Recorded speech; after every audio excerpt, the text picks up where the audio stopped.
주 안에서 사랑하고 축복합니다.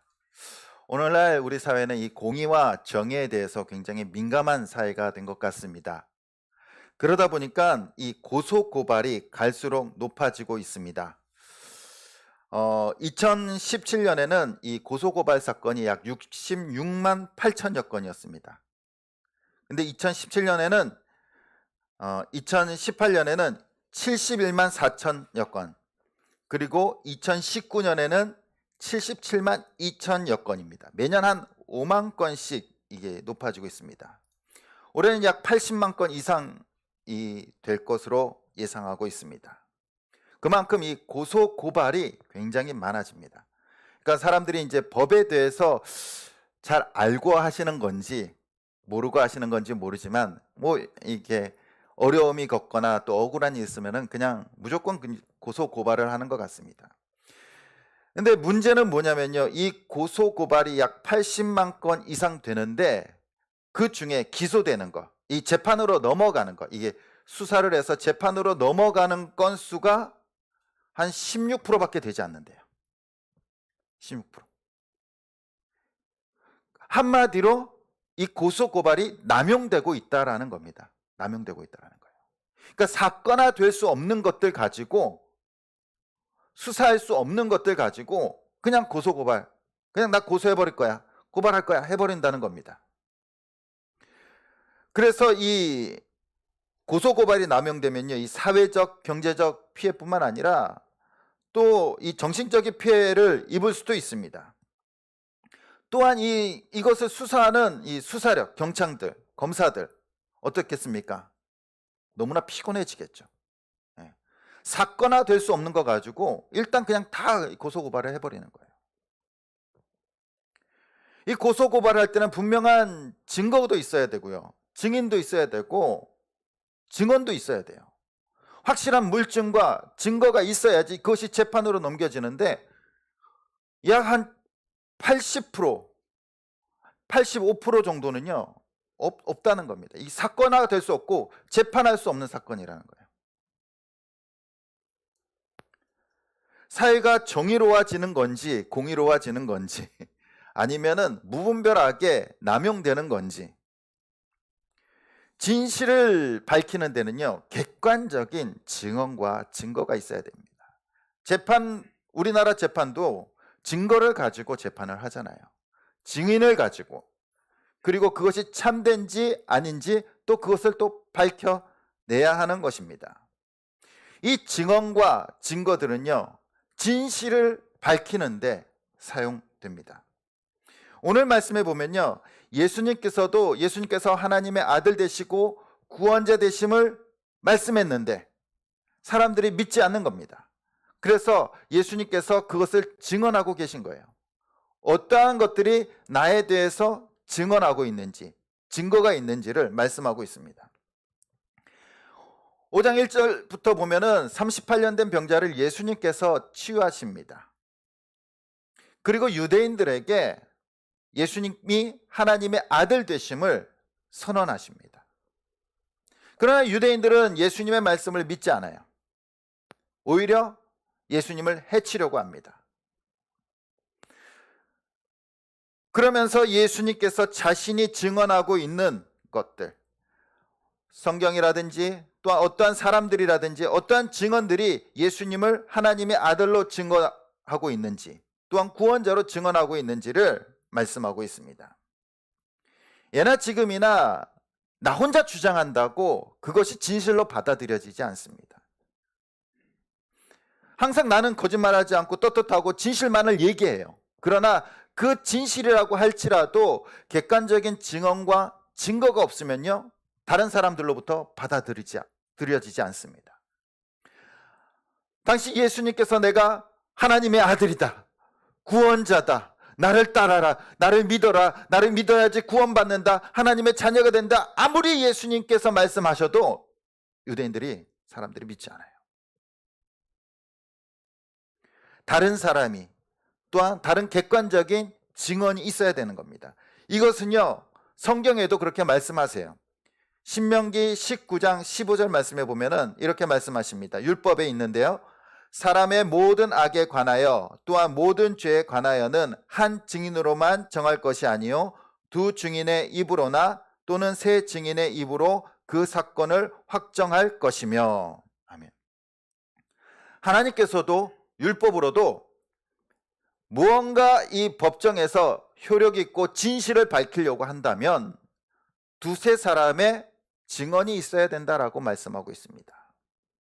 이와 마찬가지로 예수님께서도요, 자신이 하나님의 아들 되시고 구원자 되심을 밝히는 데 있어서 두세 가지 이상의 증언을 오늘 말씀을 통해서 말씀하고 있습니다. 그 첫 번째 증언이 누구냐면요, 바로 세례 요한입니다. 5장 33절 우리 같이 한번 읽어보도록 하겠습니다. 시작. 너희가 요한에게 사람을 보내매 요한이 진리에 대하여 증언하였느니라. 아멘. 유대인들이 이 사람들을 보냅니다. 요한이 어떤 사람인지, 또 어떤 말을 하는지 조사단을 꾸려서 사절단을 보내서 요한을 살펴보도록 합니다. 근데 요한이 증언하는 것이 무엇입니까? 자신에 대해서 증언하는 것이 아니라 진리에 대해서, 바로 예수 그리스도에 대해서 증언하고 있다라고 말씀하고 있습니다. 당시 세례 요한은 많은 유대인들로부터 하나님의 사람으로, 선지자로 인정받는 사람이었어요. 존경받는 사람이었습니다. 그리고 그는 광야에서 하나님의 말씀을 증거합니다. 그 증거의 핵심이 무엇이냐면은 오실 메시아, 예수 그리스도를 증언하고 있었어요. 그래서 그의 증언을 보면은 요한복음 1장 29절에 이렇게 증언하고 있습니다. 우리 같이 한번 보겠습니다. 시작. 이튿날 요한이 예수께서 자기에게 나오심을 보고 이르되 보라, 세상 죄를 지고 가는 하나님의 어린 양이로다. 세례 요한은 자신을 증언한 것이 아니라 누구를 증언합니까? 예수님을 증언하는데 보라, 세상 죄를 지고 가는 하나님의 어린 양이다 라고 증언하고 있습니다. 또한 요한복음 1장 34절에 보면은 내가 보고 그가 하나님의 아들이심을 증언하였노라 하니라. 또 뭘 증언하고 있습니까? 예수님께서 하나님의 아들 되심을 증언하고 있습니다. 세례 요한이 예수님에 대해서 증언하고 있는 그 중심 주제는 뭐냐면은 예수님이 하나님의 양이라는 거예요. 제물이라는 겁니다. 인간의 죄를 용서하는 그 양, 제물이라는 거예요. 그리고 두 번째는 하나님의 아들 되심을 증언하고 있습니다. 그러나 예수님께서는요, 오늘 말씀해 보니까 세례 요한은 등불이라고 말했어요. 등불. 등불이 뭡니까? 비추는 거죠. 무엇을 비춥니까? 예수 그리스도를 비추는 빛, 등불이라고 말씀하고 있습니다. 그러나 등불은요, 영원하지 않아요. 영원하지 않아. 언젠가 꺼지는 겁니다. 유한한 것입니다. 그러나 예수님은 무엇입니까? 세상의 빛이세요. 빛. 요한이 예수 그리스도를 밝히는 등불이었지만 그의 증언에는 한계가 있습니다. 그렇다고 해서 그의 증언이 거짓된 것은 아니에요. 진실된 증언이에요. 하나님의 사람으로서, 하나님의 보낸 선지자로서 그는 예수 그리스도를 진실되게 증언합니다. 그러나 그의 증언은 완벽하지 않다라는 거예요. 왜 그렇습니까? 요한이 인간이기 때문에, 요한이 사람이기 때문에 하나님 대신 예수 그리스도를 완벽하게 증언할 수는 없어요. 다 알 수는 없어요. 그렇기 때문에 하나님께서 말씀하여 주신, 예수님에 대해서 말씀하여 주신 그 부분만을 부분적으로 진실되게 증거하고 있다라는 사실입니다. 그래서 예수님께서는 요한보다 더 큰 증거가 있다라고 말씀하십니다. 우리 36절 말씀 우리 같이 한번 읽어보도록 하겠습니다. 시작. 내게는 요한의 증거보다 더 있으니 아버지께서 내게 주사 이루게 하시는 역사, 곧 내가 하는 그 역사가 아버지께서 나를 보내신 것을 나를 위하여 증언하는 것이요. 아멘. 예수님께서 제자들과 유대인들에게 보여주신 그 역사, 표적들, 이적들, 이것이 바로 증거라는 겁니다. 증거. 예수님께서 보여주신 표적들은요, 인간이 할 수 없는 것들이에요. 그 첫 번째 표적이 무엇이었습니까? 가나 혼인잔치에서 물을 포도주로 만드시는 표적을 나타내십니다. 또한 왕의 신하의 아들을 한 번도 보지 않는 그 먼 거리에 있는 그 아파서 죽어가고 있는 그 아들을 치유하세요. 또한 5장에 보면은 38년 된 병자, 어느 누구도 38년 동안 고치지 못했던 그 병자를 예수님께서 치유하십니다. 이 모든 것들이 인간이 할 수 없는 표적이라는 거예요. 역사라는 겁니다. 바로 이러한 것들을 통하여 예수 그리스도를 통하여 하나님의 능력이, 역사가 일어났음을 예수님께서 말씀하고 있어요. 내가 너희에게 보여준 그 능력들, 그것들은 하나님의 능력이 아니었느냐? 하나님이 아니고서는 도저히 나타낼 수 없는 표적들을 보여주셨습니다. 바로 예수님을 통해 하나님의 능력이 나타나 보이심으로써 예수님께서는 하나님의 아들 되심을 증언하고 있습니다. 우리는 우리가 이해하지 못하는 기적과 이적이 나타나면요, 모두가 다 하나님의 능력이라고 말을 하는 사람들도 있어요. 그렇다 하지만 그렇지 않다라는 겁니다. 무조건 능력이 나타나고 기적이 나타났다고 해서 그것이 다 하나님의 능력은 아니에요. 사탄들도 충분히 그 능력을 나타낼 수 있습니다. 그러나 이 하나님의 능력과 세상 사람들의 능력, 사탄의 능력, 악한 영들의 능력의 차이는 무엇일까요? 우리는 그것을 구별할 수 있어야 됩니다. 하나님의 능력은요, 오직 하나님의 영광만을 나타내는 겁니다. 그래서 예수님께서 그 능력을 나타내시고 나서 하나님 앞에 영광을 돌리고 하나님의 영광만을 나타내고 계세요. 하나님의 능력이 아닌 다른 능력들은 어떻습니까? 하나님의 영광을 나타내는 것이 아니라 자신을 드러내는 겁니다. 인간을 드러내는 거고요. 자신의 능력을 과시하는 거예요. 또한 하나님의 능력을 나타내는 예수 그리스도는 하나님의 영광을 나타내기 위해서 자신을 희생합니다. 자신을 십자가에서 내어놓고 희생함으로써 하나님의 영광을 나타내요. 그러나 사탄의 영광과 다른 세상적인 영광은요, 능력은요, 자신을 희생하지 않습니다. 자신을 내놓지 않아요. 손해보지 않습니다. 왜냐하면 그 목적이 자신의 영광에 있기 때문에 결코 자신을 희생하지 않아요. 예수님의 능력은요, 자신을 희생하고 오직 하나님의 능력, 하나님의 영광만을 나타내는 참된 능력이었다는 겁니다. 그렇기 때문에 예수 그리스도는 하나님의 아들 되심을 나타내고 있습니다. 또한 예수 그리스도를 통해서 하나님의 능력을 보여주셨을 뿐만 아니라 하나님께서 친히 예수님을 하나님의 아들로 선언하고 계십니다. 우리 37절 말씀 같이 한번 읽어보도록 하겠습니다. 시작. 또한 나를 보내신 아버지께서 친히 나를 위하여 증언하셨느니라. 너희는 아무 때에도 그 음성을 듣지 못하였고 그 형상을 보지 못하였으며. 아멘. 바로 하나님께서, 하나님 아버지께서 예수님이 하나님의 아들 되심을 친히 증언하고 있습니다. 어떨 때 증언하고 있습니까?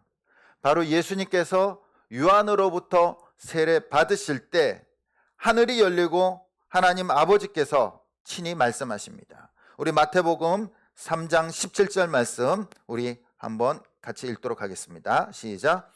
하늘로부터 소리가 있어 말씀하시되 이는 내 사랑하는 아들이요 내 기뻐하는 자라 하시니라. 아멘. 예수님께서 세례를 받으실 때 하늘 문이 열리고 하나님의 음성이 들립니다. 이는 내 사랑하는 아들이요 내 기뻐하는 자라. 하나님께서 친히 예수님이 하나님의 아들 되심을 증언하고 계십니다. 또한 여기뿐만 아니라 예수님께서 제자들을 이끄시고 변화산에 올라가십니다. 그때도 하나님의 증언이 있습니다. 마태복음 17장 5절입니다. 우리 같이 한번 읽겠습니다. 시작. 말할 때 호련히 빛난 구름이 그들을 덮으며 구름 속에서 소리가 나서 이르시되 이는 내 사랑하는 아들이요 내 기뻐하는 자니 너희는 그의 말을 들으라 하신지라. 아멘. 변화산에서 제자들은 예수님의 변화된 모습을 목격하게 됩니다. 그리고 하나님의 음성을 듣습니다. 이는 내 사랑하는 아들이요 내 기뻐하는 자니. 하나님 아버지께서 친히 음성을 통하여 예수님께서 하나님의 아들 되심을 선언하고 있습니다. 하나님의 아버지의 증언, 이 선언이면 충분하지 않습니까? 법정에서 진실을 드러내는 데는 증언이 중요합니다. 하지만 증언도 중요한데 더 중요한 것이 있습니다. 그것을 증언하는 사람의 신뢰도예요. 증언하는 사람이 신뢰받을 만한 사람인가 하는 것도 법적 공방에서 중요합니다. 그래서 그 증언을 무마시키고 또 깎아내리기 위해서 증언하는 사람을 공격하기도 하잖아요. 절도법이나 사기 전과자들이나 또한 법적인 문제가 있는 사람들, 또한 도덕적으로 문제가 있는 사람들, 이러한 사람들이 증언한다면 그것이 증언으로 진실로 받아들여지기는 어렵습니다. 반면에 정직한 사람, 또 많은 사람들로부터 존경받는 사람, 많은 사람들이 신뢰하는 사람, 그 사람의 증언이라면 법정에서도 그것을 진실로 받아들여질 가능성이 높아지는 겁니다. 그런데 거짓이 없고 참되며 신실하신 하나님 아버지께서 친히 증언하고 계세요. 이는 내 사랑하는 아들이요 내 기뻐하는 자라. 사람들은 다 거짓되지만 하나님은 거짓말을 할 수 없으신 분이십니다. 오직 진실되시고 신실하신 그 하나님께서 친히 말씀하시는 거예요. 친히 증언하시는 겁니다. 이는 내 아들이다. 내 아들이다. 나의 기쁨이다. 하나님께서 말씀하시고 증언하시면 충분하지 않습니까? 그러나 하나님의 증언만으로도 충분하고 넘치는데 우리들에게 또 다른 증거를 보여주십니다. 그것은 바로 하나님의 말씀인 성경이에요. 우리 39절 말씀 같이 읽어보도록 하겠습니다. 시작.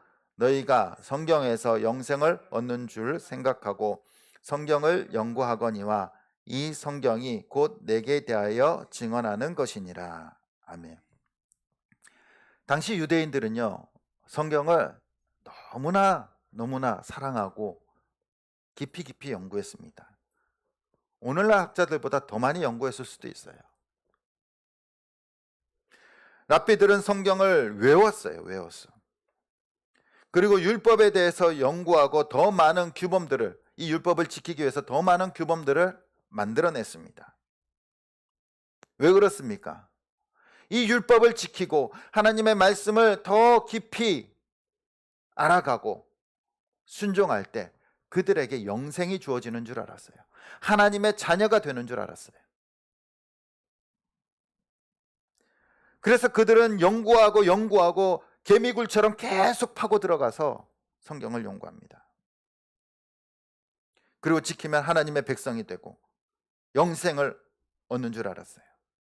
어려서부터는 성경을 외우게 합니다. 암송합니다. 그러나 그들은요, 하나님께서 그 성경을, 말씀을 그들에게 주신 정확한 목적과 의도를 몰랐어요. 그것을 파악하고 그것을 깨달은 것이 아니라 단순히 문자적으로 그것을 받아들이고 그것만을 지키기 위해서 연구했다라는 겁니다. 왜 성경을 그들에게 주셨는지 그 원리를 알지 못했어요. 하나님께서 왜 그들에게 율법을 주셨을까요? 하나님의 말씀이 선포됐을까요? 바로 그 성경을 통하여, 구약 성경을 통하여, 율법을 통하여 인간의 죄악을 깨닫도록 하신 거예요. 깨닫도록. 율법은 인간의 죄악을 깨닫는 도구예요. 동시에 하나님의 백성들이 지켜야 할 말씀인 겁니다. 우리는 율법을 다 지키지 못해요. 다 지킬 수도 없습니다. 율법의 핵심이 무엇입니까? 율법의 핵심이 뭡니까? 하나님을 사랑하고 이웃을 사랑하라? 이것은 율법의 큰 두 가지 뼈대예요, 뼈대. 그러나 율법의 가장 큰 원리는요, 하나님이 거룩하니 너희도 거룩하라는 거예요. 거룩하기 위해서 하나님을 사랑하고 거룩하기 위해서 이웃을 사랑하라는 겁니다. 그러나 우리가 하나님처럼 거룩해질 수 있나요? 없어요. 지킬 수도 없습니다. 그러면서 인간이 그 하나님의 말씀을 통하여 자신이 거룩하지 못한 존재라는 것을 깨닫고 어떻게 하라는 겁니까? 하나님을 바라보고 예수 그리스도를 바라보라는 거예요. 그것이 율법을 주신 이유입니다.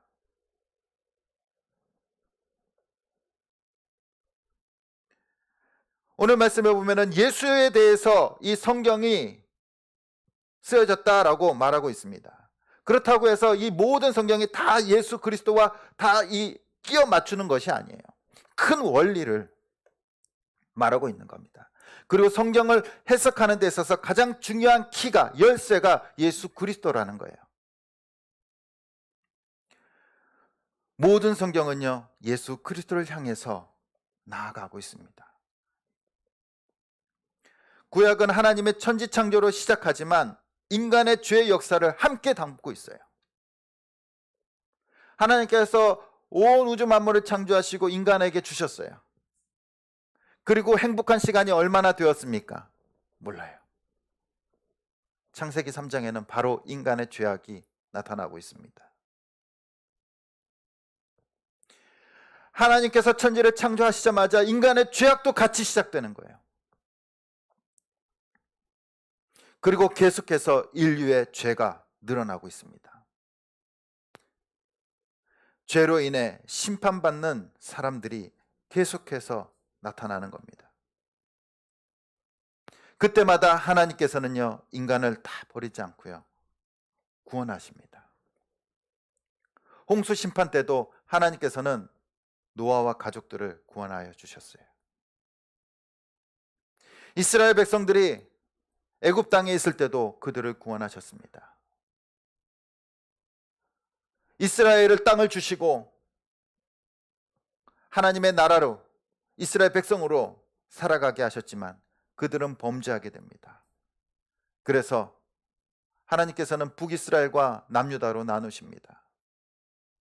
또한 유다가 하나님 앞에 범죄하였을 때 바벨론을 통하여 그들은 포로로 끌려가게 돼요. 심판받게 됩니다. 하지만 하나님께서는 믿음의 사람, 남은 자들을 남겨두셔서 그들을 다시 돌아오게 하십니다. 하나님께서 인간을 계속해서 심판하십니다. 하지만 심판만 하는 것이 아니라 구원도 같이 베푸시는 거예요. 그리고 선지자들을 통하여 궁극적인 구원자 메시아가 올 것임을 계속해서 말씀하고 있습니다. 예수 그리스도에게로 이 성경은 나아가고 있습니다. 인간은 죄를 지을 수밖에 없는 존재, 그리고 그 영원한 구원을 이루실 분 예수 그리스도가 이 땅에 오실 것을 말하고 있어요. 바로 성경은 예수 그리스도를 나타내고 있습니다. 성경은 항상 인간의 죄악과 하나님의 구원을 계속해서 말씀하고 있습니다. 구약뿐만이 아니에요. 신약에서도 마찬가지입니다. 그래서 우리가 성경을 볼 때 가장 이해하기 편한 것은요, 성경에 나오는 죄악들을, 그 다음에 범죄한 것들을 나한테 적용시켜 보는 겁니다. 그럴 때 예수 그리스도의 은혜가 보이기 시작하는 거예요.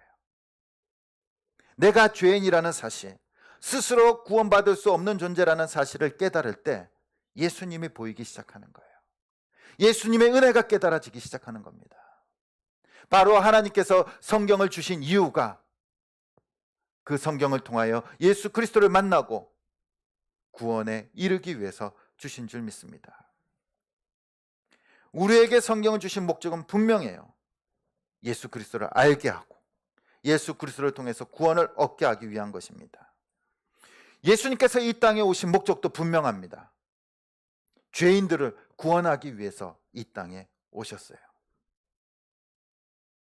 그럼에도 불구하고 사람들은요, 예수님을 믿지 않습니다.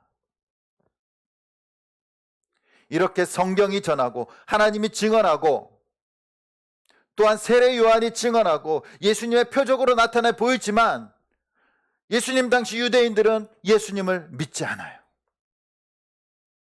오히려 예수님을 죽입니다. 핍박합니다. 그러나 예수님께서는요, 그 사람들이 믿지 않아도, 예수님을 받아들이지 않아도 예수님께서는요, 십자가를 향해 나아가십니다.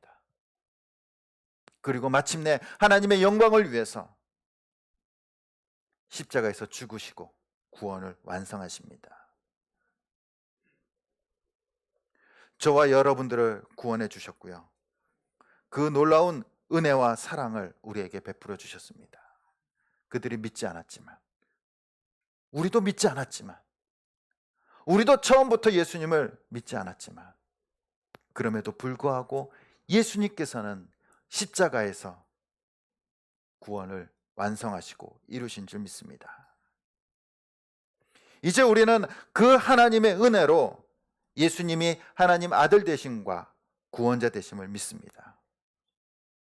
요한복음 20장 31절에 이렇게 말하고 있습니다. 우리 같이 한번 읽어보도록 하겠습니다. 시작. 오직 이것을 기록함은 너희로 예수께서 하나님의 아들 그리스도이심을 믿게 하려 함이요 또 너희로 믿고 그 이름을 힘입어 생명을 얻게 하려 함이니라. 아멘.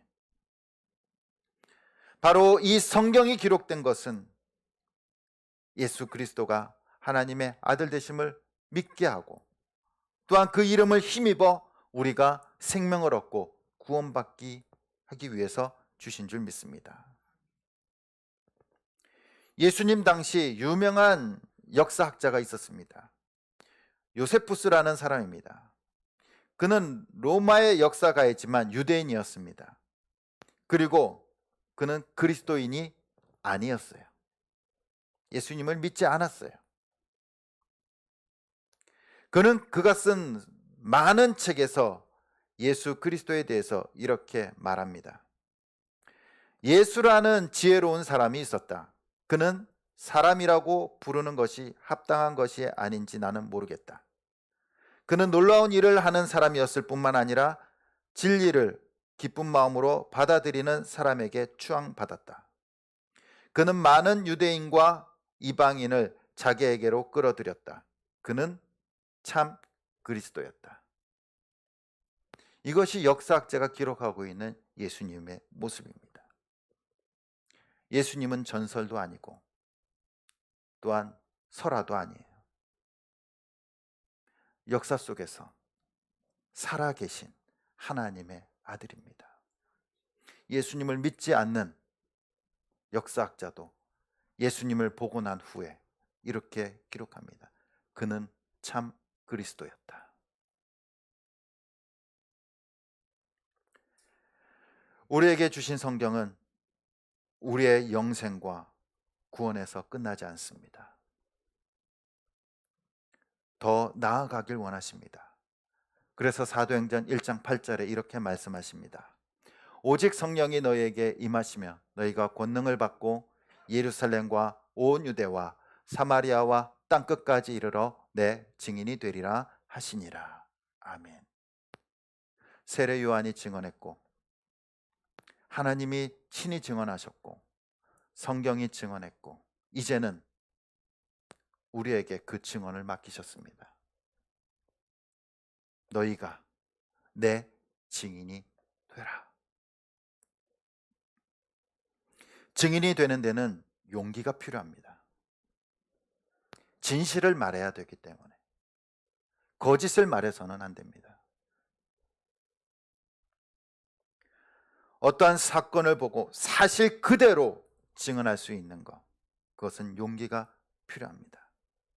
그리고 그것을 본 것을 말하지 않는다면 그것은 바로 위증죄에 해당되는 것입니다.